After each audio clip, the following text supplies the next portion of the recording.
Let me share a snippet of the Canberra Writers' Festival from the weekend. I spoke at 2 sessions, and part of the discussion in both of these was why the Green Left and the Canberra bubble, to the extent that they are different things, got the election contest so badly wrong. So I was taking a message that the Canberra bubble didn't want to hear right into the middle of the Canberra bubble. In this clip, you'll hear me explain what I think the problem is in some detail, and then you'll hear Catherine Murphy, a Green Left journalist from The Guardian, just dismiss this as feelings and change the topic. But rather than feelings, the reality, as I had to mention to her right there at the end, is the Australian Electoral Commission website. That is, the election results. That's the reality. This discussion was held in the Senate chamber of the old Parliament House. Have a look.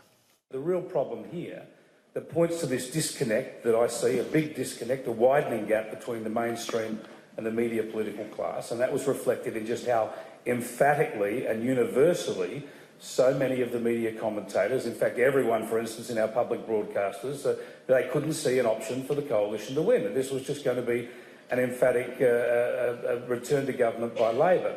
Now, the reason this occurs is because of this disconnect, because there is a Canberra bubble, is a term that's been popularised by Scott Morrison, but it refers to this media political class.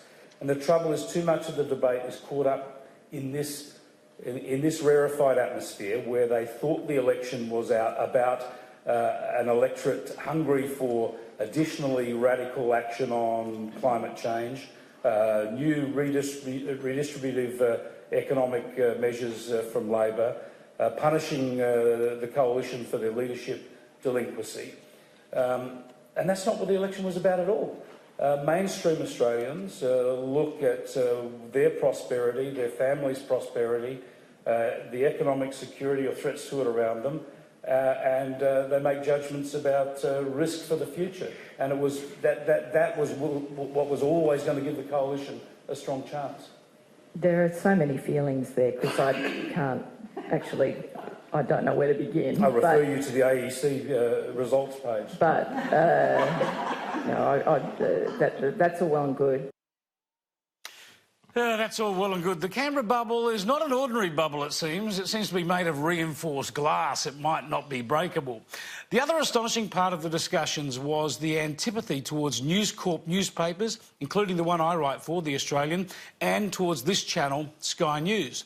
The Green Left malcontents of the media political class rail against media like this because we host a lot of right-of-centre mainstream opinions. These are the very same opinions they like to shut down, ignore or demean on the publicly funded broadcasters and in the niche media like The Guardian. So just think about this. Think about what's going on in our Australian public debate.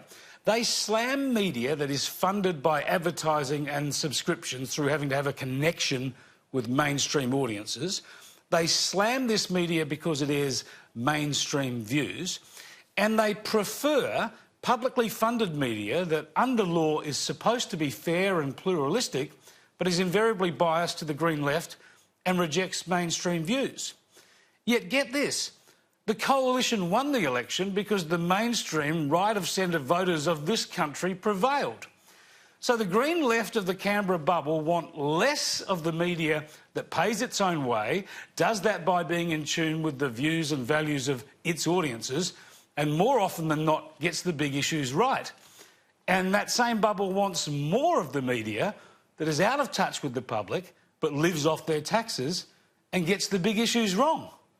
Makes the Canberra bubble seem anything but sane, doesn't it?